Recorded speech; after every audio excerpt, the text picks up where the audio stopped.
Thank you, Mr. Nixon. That completes the opening statements, and now the candidates will answer questions or comment upon one another's answers to questions put by correspondents of the networks. The correspondents. I'm Sander Van Oker, NBC News. I'm Charles Warren, Mutual News.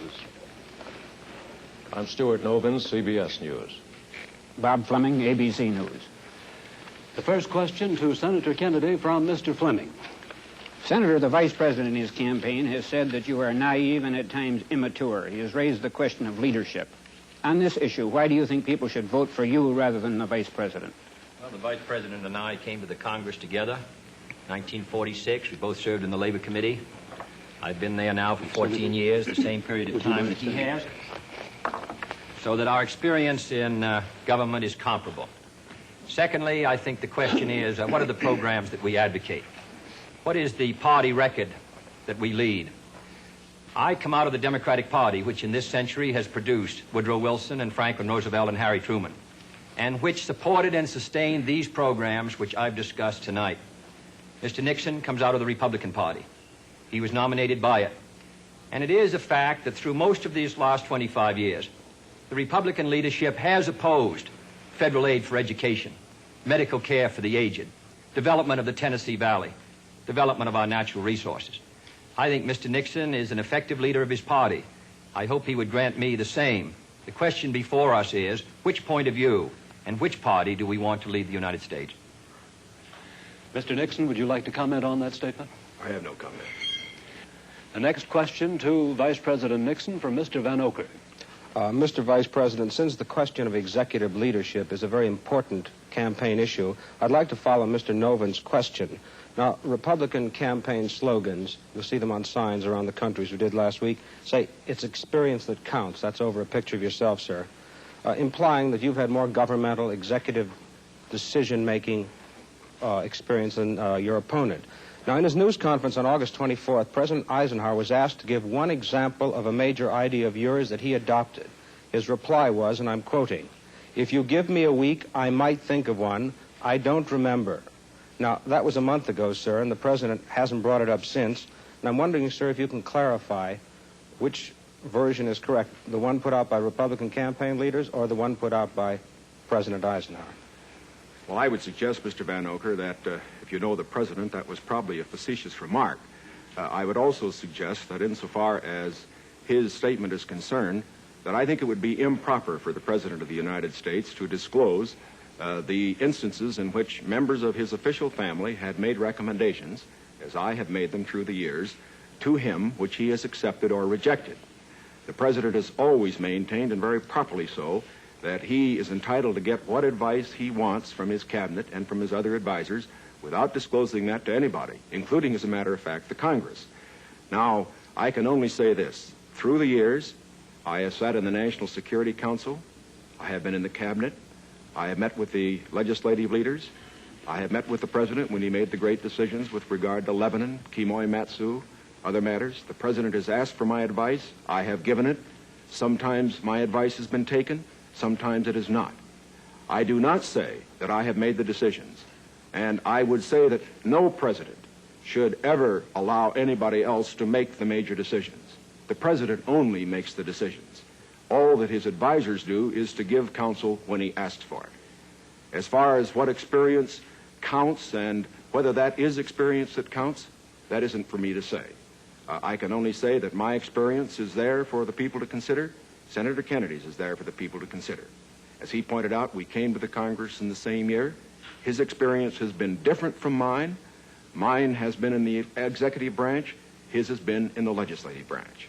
I would say that the people now have the opportunity to evaluate his as against mine, and I think both he and I are going to abide by whatever the people decide. Senator Kennedy? Well, I'll just say that the question is of experience, and the question also is what our judgment is of the future, and what our goals are for the United States, and what ability we have to implement those goals. Abraham Lincoln came to the presidency in 1860 after a rather little-known session in the House of Representatives, and after being defeated for the Senate in 58, and was a distinguished president. There is no certain road to the presidency. There are no guarantees. that if you take one road or another, that you will be a successful president. I have been in the Congress for 14 years. I have voted in the last 8 years. When the Vice President was presiding over the Senate and meeting his other responsibilities, I have met decisions over 800 times on matters which affect not only the domestic security of the United States, but as a member of the Senate Foreign Relations Committee. The question really is, which candidate and which party can meet the problems that the United States is going to face in the 60s? Mr. Vanocur's question for Vice President Nixon. Mr. Vice President, in one of your earlier statements, you said, we've moved ahead, we've built more schools, we've built more hospitals. Now, sir, isn't it true that the building of more schools is a local matter for financing? Were you claiming that the Eisenhower administration was responsible for the building of these schools, or is it the local school districts that provide for them? Not at all. As a matter of fact, your question brings out a point that I'm very glad to make. Too often, in appraising whether we are moving ahead or not, we think only of what the federal government is doing. Now, that isn't the test of whether America moves. The test of whether America moves is whether the federal government, plus the state government, plus the local government, plus the biggest segment of all, individual enterprise, moves. We have, for example, a gross national product of approximately $500 billion. Roughly $100 billion to $125 billion of that is the result of government activity. $400 billion, approximately, is a result of what individuals do. Now, the reason the Eisenhower administration has moved, the reason that we've had the funds, for example, locally, to build the schools and the hospitals and the highways, to make the progress that we have, is because this administration has encouraged individual enterprise. And it has resulted in the greatest expansion of the private sector of the economy that has ever been witnessed in an 8-year period. And that is growth. That is the growth that we are looking for.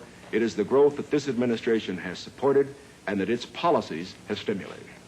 Senator Kennedy? Well, I must say, I think the reason that the schools have been constructed is because the local school districts were willing to increase the property taxes to a tremendously high figure, and in my opinion, almost to the point of diminishing returns in order to sustain these schools. Secondly, I think we have a rich country, and I think we have a powerful country. I think what we have to do, however, is have the President and the leadership set before our country exactly what we must do in the next decade if we're going to maintain our security in education, in economic growth, in development of natural resources. The Soviet Union is making great gains. It isn't enough to compare what might have been done 8 years ago, or 10 years ago, or 15 years ago, or 20 years ago. I want to compare what we're doing with what our adversaries are doing, so that by the year 1970, the United States is ahead in education, in health, in building, in homes, in economic strength. I think that's the big assignment, the big task, the big function of the federal government.